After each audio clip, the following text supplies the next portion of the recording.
Hi guys. I finally get to talk about one of my favorite characters of all time today.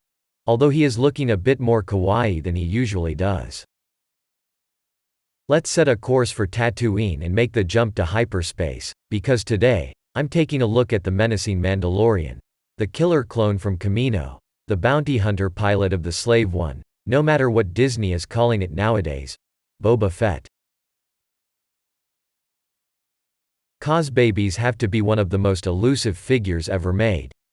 I always want them, but I simply can never find where to purchase them.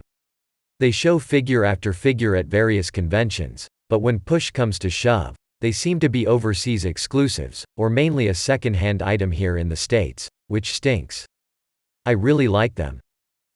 Just look at Boba Fett here in his packaging. He looks awesome. It reminds me so much of the Star Wars Battlefront Hero Select screen. It has those fuzzy lines that distort the image, kind of like an incoming holo transmission. Luckily, Boba Fett was a Disney Store exclusive, and I happen to know a thing or two about the House of Mouse. Boba Fett's new suit looks so cool here. I'm really happy to have something of his brand new design that debuted on The Mandalorian. The black cloth is such a distinct departure from his usual color scheme. It adds a color that was honestly not found in his original suit, kind of like symbiote Spider-Man, or when Bucky took over as Captain America. It's Boba Fett's back in black attire that everyone always seems to wear at some point. He looks awesome, though. The black cloth is more of a shade of brown here on the Cosbaby. I'd love to see a version of his suit after he cleans it up as well. The matte finish on the green is so smooth looking, like a brand new unused chalkboard. But the dings and nicks give this Cosbaby a familiar classic Boba Fett feel. Boba Fett is a true testament to the idea that awesome character design will get you to pay attention to anything. I did not grow up with the original trilogy. Of course, I knew what Star Wars was, but it never grabbed me in the same way that Marvel had when I was young. That was until I watched Star Wars Episode II, Attack of the Clones at a friend's birthday party in 2nd grade. Clone troopers, awesome vehicles, tons of Jedi, and goddamn Jango Fett. I was like, where has this been my whole life? This is awesome. Look at that guy.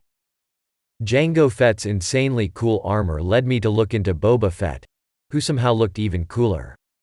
I was completely enamored. This was some of the most awesome stuff I had ever seen. It was the beginning of my lifelong love of Star Wars.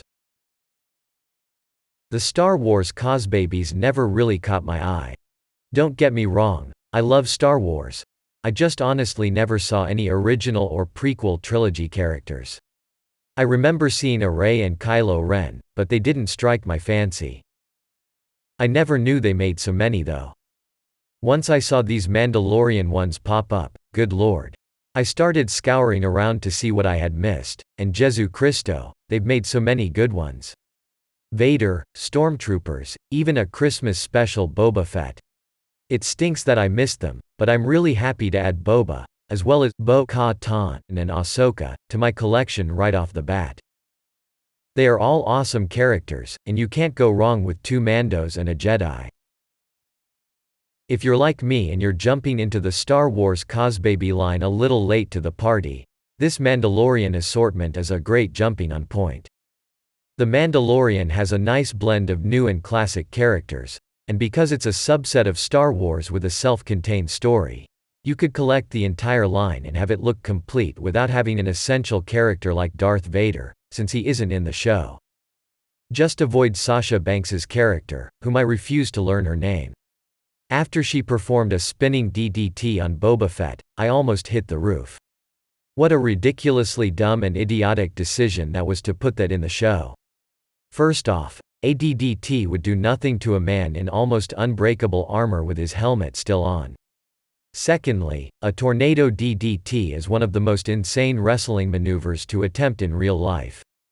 How would a 120-pound lady like Sasha Banks be able to overpower a 240-pound mass of badass like Boba Fett?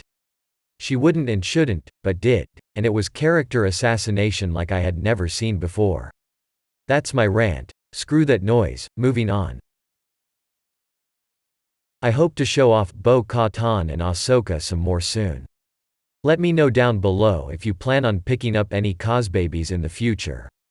Also, if you're a Cosbaby collector, please share where you buy them. They're so hard to find and I would greatly appreciate it. Alrighty. It's about time I move on to the next system to collect on some outstanding bounties. Thanks for watching guys and, as always, until next time.